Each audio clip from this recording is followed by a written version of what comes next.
Hello? Hello, good morning. Good morning, sir. Ano po, sir? Itatanong ko lang, sir. Kasi nahuli ako ngayon. Nandito ako, sir, sa Carrido. Ano daw yun? May ano naman, sir, ORCR kasi binili ko po, sir, yung motor, second hand, sir. Kapatid na Muslim ka? Opo, sir. Kapatid na Muslim, sir. Okay, kapatid. Anong nangyari? Inanapan daw ako, sir, ng ano kasi pangatlo po akong nabentahan, sir, ng motor. Okay. Tapos may pinakita naman akong papeles na katunayan na yung totoong may-ari. May kasulatan po sila na ano po, sir, na nagbentahan sila, sir. May pirma po, sir. Okay, kapatid. Magtatanong ako sa'yo. Opo, sir. May lisensya ka? Lisensya po, sir, mayroon. May restriction code 1. Opo, sir. Hindi expired ang lisensya mo. Hindi po, sir. May ORCR ka? Opo, sir. Hindi expired. Opo, sir. May helmet ka nung mapara ka? Opo, sir. May plaka ang motosiklo mo?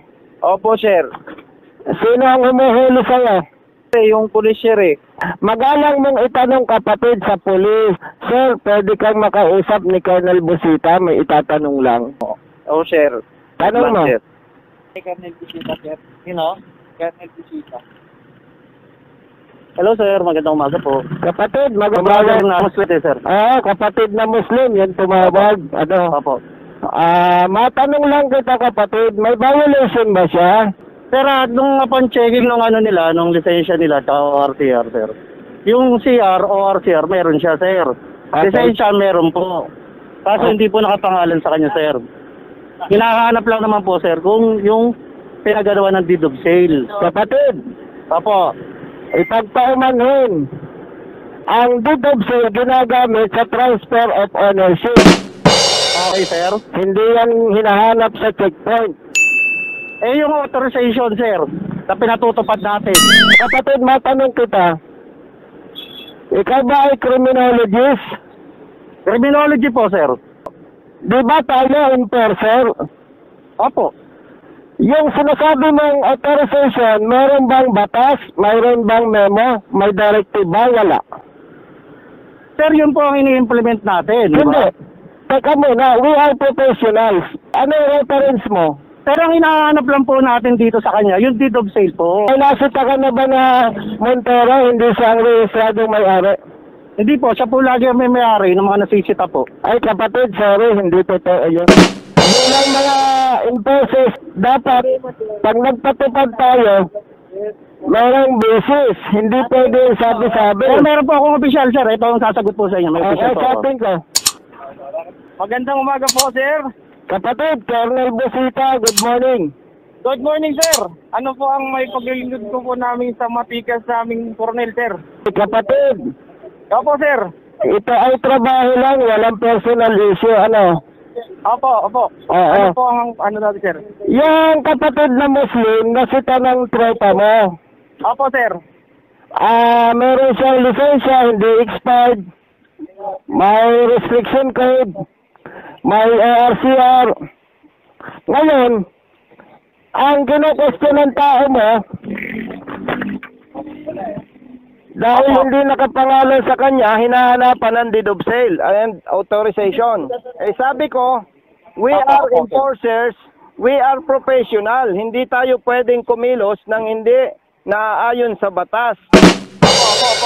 Ngayon, ikaw bilang opisyal na alam ko, hindi ka naman maging opisyal kung mahina ka eh. Opo, sir. Opo. Matanong kita, kapatid, Opo. mayroon bang legal basis na hanapan natin ng authorization o ng deed of sale ang katulad ni kapatid na Muslim? Saglit lang po, sir, kasi hindi ko po masyadong alam yung istorya. Ngayon, ititingnan ko po yung mga dokumento, sir, para malaman po natin, sir. Okay, kapatid, Okay. paano? Hihintayin ko ang Huwag na po ibaba, sir. Ito, ini-scrutinize ko na po para malaman ko po kung ano ang sige. ano ba ang problema. Ito po, Hihintayin saglit ko lang na po, lang. sir. Jack, ito, lisensya. Ang sabi nga kanya yan, Oo. hinahanap yung papel. Kaninong motor yan, brother, sa'yo? Nabili ko kasi yan, sir. Oo. Tapos ito po yung perma ng Sir. Sir, meron pinapakita dito itong brother natin na si Okay. Nadit of sale. Blanco naman. Kapatid, nangyayari talaga yan. Hindi sapat na basihan na tayo ay may pagdududa, impound ang sasakyan. Hindi pwede yon. We are professionals.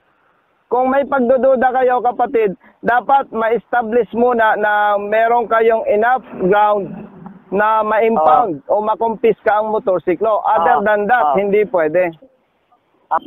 Dahil siyempre, masugid niyo po akong tagapakinig sa mga programa mo Kartap. Isa po akong masugid yung tagapakinig.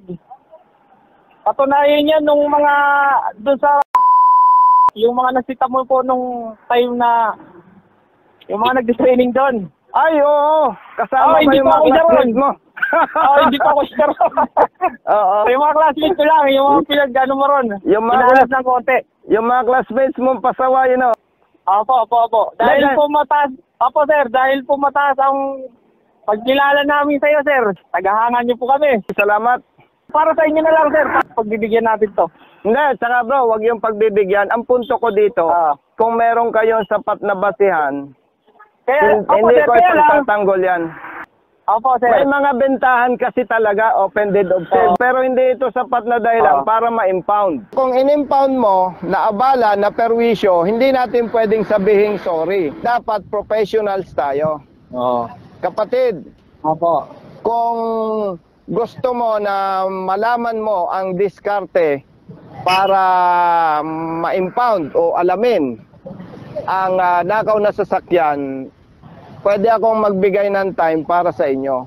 Ganun po. Mag-usap tayo. Opo. Isa pong karangalan niya, sir, na may bahagi niyo po yung kanyang kalaman. Bro, kung maalala mo yung sabi nung iba, hindi bali daw magpalaya ka ng 1,000 kriminal Tama yun, sir. Tama po yan. Naniniwala po tayo dyan. kaysa maperwisyo mo ang isang inosente. Tama. Di ba? Basta ito lang ang matitiyak ko. Hindi ako konsentidor. Hinihiling ko sa iyo yung ating kapatid na Muslim, immediately paki-release naman. Opo, sir. I-release natin to, sir. Public service, wala kasing legal basis para impound yan. Opo, sir. Hindi sapat yung duda. Opo. Tagasunod po ako sa YouTube mo eh. Maraming salamat. Bilib ako sa iyo na monitor mo yung mga classmates mong Yung pinag-squatras mo sa harap ng... Ayun nga yung sir. Paungas-ungas, sir eh.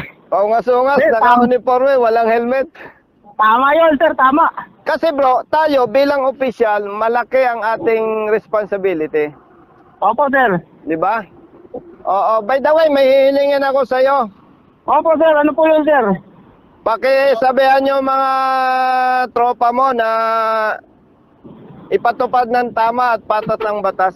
Okay, sir. Wala po kayong mag-alala na nasa katuwiran naman po tayo at nasusupervise naman natin yung mga Oo, ganun pangyayari. basta tama, kampi-kampi tayo. Opo, sir. Opo, sir. Kasi pag mali ang pagpapatupad, hindi na yan serbisyo, perwisyo. Opo.